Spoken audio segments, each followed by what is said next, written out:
ബഹുമാനന്റെ സദസ്സിനെ അഭിസംബോധന ചെയ്ത് സംസാരിക്കുന്നതിന് വേണ്ടി ആദരണീയനായ registration, museum, archaeology and archive വകുപ്പ് മന്ത്രി കടന്നപ്പള്ളി രാമചന്ദ്രൻ അവർകളെ വിനയപുരസ്സരം ക്ഷണിക്കുന്നു.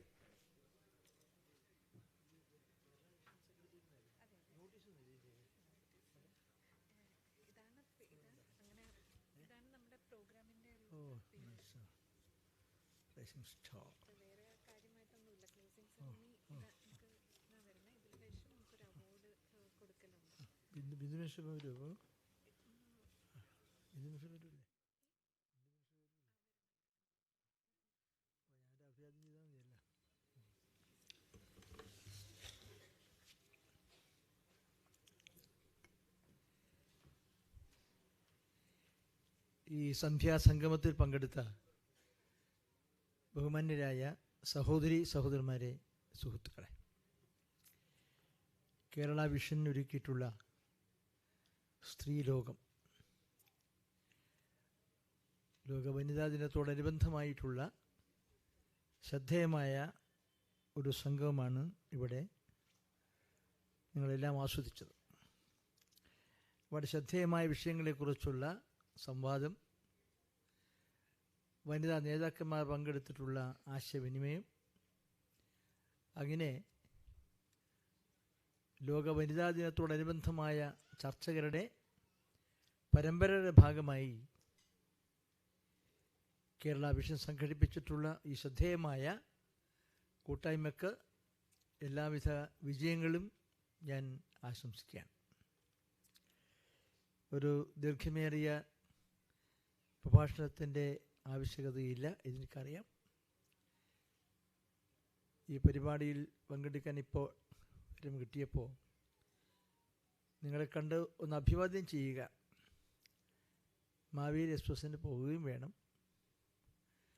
ഏതാനും സമയത്തിനുള്ളിൽ ബഹുമാന്യയായ വിദ്യാഭ്യാസ മന്ത്രി ഡോക്ടർ ആർ ബിന്ദു അവർ ഇവിടെ എത്തിച്ചേരും. ഞങ്ങളുടെ മന്ത്രിസഭയിലെ ഒരു മുതിർന്ന സഹോദരിയും ഉന്നത വിദ്യാഭ്യാസ വകുപ്പ് കൈകാര്യം ചെയ്യുന്ന പ്രമുഖയായ ഒരു വനിത. തീർച്ചയായും ഈ സ്ത്രീലോകം എന്ന ഈ സംഗമത്തിൽ പങ്കെടുക്കാൻ സർവഥാ യോഗ്യയായിട്ടുള്ള ഒരു പ്രമുഖ നേതാവും അതിഥി കൂടിയാണ്. അതുകൊണ്ട് തന്നെ അവരുടെ വാക്കുകളെല്ലാം കേൾക്കാൻ കാത്തിരിക്കുന്ന നിങ്ങളുടെ മുമ്പിൽ ഞാൻ കൂടുതലൊന്നും സംസാരിക്കുന്നില്ല. വരുന്നുണ്ട് തോന്നുന്നല്ലേ? നമ്മുടെ വനിതകളുടെ ലോകം, അതിന് ഏറ്റവും അവരുടെ ജീവിത പ്രധാനങ്ങളായ സചേതനമായ നിരവധി വിഷയങ്ങൾ ആലോചിക്കുവാനും ചർച്ച ചെയ്യാനുമുള്ള ഒരു വർത്തമാന കാലഘട്ടത്തിലാണ് നമ്മളെല്ലാം ജീവിക്കുന്നത്. ഞാനിവിടെ ഏതാനും നിമിഷങ്ങൾക്ക് മുമ്പ് പറഞ്ഞിട്ടുള്ള ഞങ്ങളുടെ മന്ത്രിസഭയിലെ ഡോക്ടർ ബിന്ദു ചേച്ചി ഇവിടെ എത്തിച്ചേർന്നിരിക്കുകയാണ്. ബിന്ദു ചേച്ചിയെ നിങ്ങൾക്കെല്ലാം വേണ്ടി ഞാൻ സ്വാഗതം ചെയ്യുകയാണ്. ശരി, ബിന്ദു ചേച്ചി വരുന്നതിൻ്റെ ഇടയിലുള്ള ഒരു ഇടവേളക്കാരനെ അപ്പോൾ ഉദ്ഘാടനം ചെയ്യുന്ന ഈ ചടങ്ങിൻ്റെ ഉദ്ഘാടകയാണ് നമ്മുടെ ബഹുമാനപ്പെട്ട ഉന്നത വിദ്യാഭ്യാസ വകുപ്പ് കൈകാര്യം ചെയ്യുന്ന, ഞാൻ നേരത്തെ പറഞ്ഞ മന്ത്രിസഭയിലെ കരുത്തും ശക്തിയും ചൈതന്യവും എല്ലാം നിറഞ്ഞു നിൽക്കുന്ന ബഹുമാനപ്പെട്ട ഡോക്ടർ ആർ ബിന്ദു അവർ. അവരുടെ വാക്കുകളാണ് നിങ്ങൾ കേൾക്കാൻ കാത്തിരിക്കുന്നത് എന്ന് പറഞ്ഞ് അവസാനിച്ചപ്പോഴാണ് ബിന്ദു ചേച്ചിയുടെ പദവിന്യാസങ്ങൾ നമ്മുടെ കവാടത്തിൽ നിങ്ങൾ ഞാനും കേട്ടത്. ആ പദവിന്യാസങ്ങളുടെ സൗന്ദര്യവും സുഗന്ധവും നിങ്ങളുടെ മനസ്സിൽ നിറഞ്ഞു നിൽക്കുമ്പോൾ എൻ്റെ വാക്കുകൾക്ക് ഒരു പ്രസക്തിയില്ലെന്നറിയാം. ബിന്ദു ചേച്ചി നടന്ന് വന്ന ഉടനെ സംസാരിക്കുന്നതിൽ ചെറിയ ശാരീരികമായൊരു വിഷയമുണ്ടാകും. അതുകൊണ്ട് സംസാരിക്കാനുള്ള ആ സ്ഥിതി, ആ കരുത്തും ശക്തിയുമൊക്കെ വന്ന് എന്ന് ഞാൻ മനസ്സിലാക്കി കഴിഞ്ഞാൽ അപ്പൻ്റെ വാചകം ഞാൻ നിർത്തുകയും ചെയ്യും. നമ്മുടെ സമൂഹത്തിൻ്റെ അവിഭാജ്യ ഘടകമാണ് വനിതകൾ. വനിതകളുടെ പദവിന്യാസങ്ങൾ കേൾക്കാത്ത ഒരു സാമൂഹ്യ സാംസ്കാരിക വൈജ്ഞാനിക ജീവിതവും നമ്മുടെ നാട്ടിലില്ല.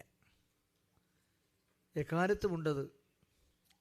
ഐതിഹാസികമായ സ്വാതന്ത്ര്യ സമര കാലഘട്ടം തൊട്ട് വർത്തമാനകാലത്തെ ഈ ജീവിതത്തിൻ്റെ വ്യത്യസ്തമായ ഭാവഭാവാദികൾ നിറഞ്ഞു നിൽക്കുന്ന വർത്തമാനകാലത്ത് സ്ത്രീകൾ, ആ സ്ത്രീകളുടെ സാന്നിധ്യം, സ്ത്രീകളുടെ കഴിവുകൾ ഒക്കെ പ്രയോജനപ്പെടുത്താൻ കഴിയുന്ന വൈവിധ്യം നിറഞ്ഞ നിരവധി സാംസ്കാരിക സാമൂഹ്യ വൈജ്ഞാനിക മുന്നേറ്റങ്ങൾ നിങ്ങൾ ഞാൻ കാണുകയാണ്.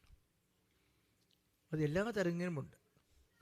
ഭരണരംഗത്തുണ്ട്, ഔദ്യോഗിക ജീവിതത്തിലുണ്ട്, നമ്മുടെ സമൂഹത്തിൻ്റെ വ്യത്യസ്തമായ കർമ്മതലങ്ങളിൽ, സാംസ്കാരിക രംഗത്ത്, അഭിനയ രംഗത്ത്, നാട്യരംഗത്ത് തുടങ്ങി ഒരു പ്രപഞ്ച ജീവിതത്തിൻ്റെ വ്യത്യസ്തമായ ഭാവാത്മകമായ ഭാവനാസുന്ദരമായ ഓരോ സൃഷ്ടികളെയും ചൈതന്യം നിറഞ്ഞു നിൽക്കുന്ന അവരുടെ സാന്നിധ്യം, സ്ത്രീകളുടെ സാന്നിധ്യം നമ്മുടെ വർത്തമാനകാലത്തിൻ്റെ ജീവിതത്തിലെ അവിഭാജ്യമായ ഒരു ഘടകമാണ്.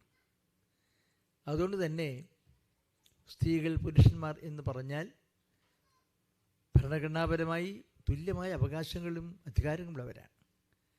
പക്ഷേ ഇന്ന് നമ്മുടെ സമൂഹത്തിൽ, നമ്മുടെ സാംസ്കാരിക വിദ്യാഭ്യാസ വൈജ്ഞാനിക മുന്നേറ്റം നടക്കുന്ന വർത്തമാനകാലത്ത് പോലും നമ്മൾ ആഗ്രഹിക്കുന്ന നിലയിൽ സമൂഹത്തിൻ്റെ എല്ലാ പ്രതലങ്ങളിലും പ്രതിധ്വനിക്കേണ്ട നമ്മുടെ സ്ത്രീകളുടെ ശബ്ദത്തിന് അംഗീകാരം നൽകാനും ശ്രദ്ധിക്കാൻ കഴിയുന്ന ഒരു സ്വാതന്ത്ര്യം പൂർണ്ണവൽക്കരിക്കുന്നതിന് അതിന് ചില പ്രയാസങ്ങൾ നേരിടുന്ന ഒരു വർത്തമാനകാലം. എല്ലാ രംഗത്തുമുണ്ട് സ്ത്രീകൾ പ്രാതിനിധ്യം.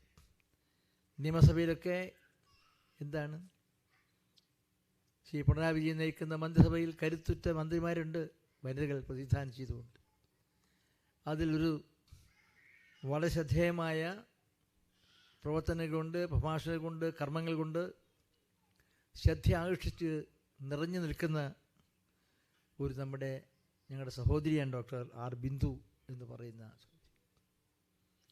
അങ്ങനെയുണ്ട്. മറ്റ് നിയമസഭയിലെ അംഗങ്ങളുണ്ട്, മന്ത്രിമാരായിട്ടുള്ളവരുണ്ട്. എല്ലാവരുടെ പേരും ഞാൻ പറയുകയല്ല. എന്ന് പറഞ്ഞാൽ അത് MLA-മാരായിരുന്നാലും MP-മാരായിരുന്നാലും മന്ത്രിമാരായിരുന്നാലും അവിടെയുണ്ട്. അത് ഉദ്യോഗസ്ഥന്മാരായിരുന്നാലും. ഇന്ന് നമ്മുടെ സംസ്ഥാനത്ത് ചീഫ് സെക്രട്ടറി ഒരു വനിതയാണ്. എന്ന് പറഞ്ഞാൽ അധികാരത്തിൻ്റെ എല്ലാ ഘടകങ്ങളിലും സ്ത്രീ സമത്വം പ്രാവർത്തികമാക്കിയ സംസ്ഥാനം കൂടിയാണ് നമ്മുടെ സംസ്ഥാനം. പ്രതിബന്ധങ്ങളും പ്രയാസങ്ങളൊന്നുമില്ല. അങ്ങനെ സ്ത്രീകൾ അടുക്കളയിൽ തളച്ചിടേണ്ടവരാണ് എന്ന് ഒരു സാമൂഹ്യ ചിന്താഗതിയെ നിർമ്മാണം ചെയ്തുകൊണ്ട് ഏത് സാഹചര്യങ്ങളെയും സാമൂഹ്യവൽക്കരണ പരിപാടികളിലെയും മുൻനിര നേതൃത്വം കൊടുക്കാൻ കഴിയുന്ന കരുത്തിൻ്റെയും ശക്തിയുടെയും ചൈതന്യഭാവങ്ങളാണ് സ്ത്രീകളിൽ നിന്ന് തിരിച്ചു കൊടുക്കാൻ കഴിഞ്ഞ സംസ്ഥാനമാണ് കേരളം. അതിനിവിടെയുള്ള സാംസ്കാരിക ചിന്തകൾ, വിപ്ലവബോധം, ഐതിഹാസികമായ സ്വാതന്ത്ര്യ സമര കാലഘട്ടം തൊട്ട് രംഗത്തിറങ്ങി പ്രവർത്തിച്ചതിൻ്റെ ഭൂതകാല സ്മരണകൾ എല്ലാം മനസ്സിലും ചിന്തയിലും എല്ലാറ്റിലും നിറഞ്ഞു നിൽക്കുന്ന സ്ത്രീ സമൂഹം ആവേശഭരിതമായ രംഗത്തിറങ്ങുന്ന കാഴ്ച നിങ്ങൾ ഞാനും കാണുകയാണ്. അതെല്ലാ രംഗത്തുമുണ്ട്. അതുകൊണ്ട് സ്ത്രീയും പുരുഷനും വ്യത്യസ്തകളില്ലാതെ തുല്യാധികാരികളായി സമൂഹത്തിൻ്റെയും രാജ്യത്തിൻ്റെയും സുറ്റുന്മുഖമായ പരിപാടികളിൽ തുല്യമായി പങ്കെടുക്കാനും പ്രവർത്തിക്കാൻ കഴിയുന്ന കരുത്തിൻ്റെ ഭാഗമാണ് സ്ത്രീകളെന്നും തെളിയിച്ചിട്ടുള്ളതാണ് കേരളം. അതിൻ്റെ പ്രതീകമാണ് നമ്മുടെ ഇന്നത്തെ ഈ ചടങ്ങ് ഉദ്ഘാടനം ചെയ്യുന്ന ബഹുമാനപ്പെട്ട ഡോക്ടർ ആർ ബിന്ദു എന്ന ഞങ്ങളുടെ സഭയിലെ ഞങ്ങളുടെ മൂത്ത സഹോദരി. ഇനി സംസാരിക്കുന്നതിന് വേണ്ടി പോവുകയും വേണം. അതിനിടയിൽ ചെറിയ ഒരു പരിപാടി കൂടിയുണ്ട്. അതുകൊണ്ട് നമ്മുടെ ബിന്ദു ചേച്ചിയുടെ സാന്നിധ്യത്തിൽ കൂടുതൽ സംസാരിക്കുന്നത് ഉചിതമല്ല. ഇതായിരുന്നാലും നമ്മുടെ കണ്ണൂർ വിഷൻ ഏറ്റവും ശ്രദ്ധേയമായൊരു കൂട്ടായ്മ. ആ കൂട്ടായ്മയ്ക്ക് നാമധേയം എന്നൊരു സ്ത്രീ ലോകം തന്നെയാണ്. സ്ത്രീ ലോകമാണ്, സ്ത്രീകൾ ലോകമാണ്. ഈ പ്രപഞ്ചത്തിൻ്റെ മാതൃത്വത്തിൻ്റെയും സ്നേഹത്തിൻ്റെയും ആത്മഭാവമാണ് നമ്മൾ സ്ത്രീകളെന്ന് പറയുന്ന ആ സമൂഹം. ആ സ്ത്രീകളുടെ ലോകത്തെക്കുറിച്ച് ചിന്തിക്കാനും സ്ത്രീകളുടെ വനിതാ ദിനത്തിലൂടെ സ്ത്രീലോകത്തിൻ്റെ ചിന്തകളും ദർശനങ്ങളും ആത്മഭാവങ്ങളും പ്രകാശനം ചെയ്യാനുമുള്ള കൂട്ടായ്മ സംഘടിപ്പിക്കാൻ കേരള വിഷൻ സന്നദ്ധമായത് സന്തോഷകരമാണ്. കണ്ണൂർ വിഷൻ്റെ ഭാരവാഹികളെ എല്ലാം തന്നെ ഞാൻ ഈ സന്ദർഭത്തിൽ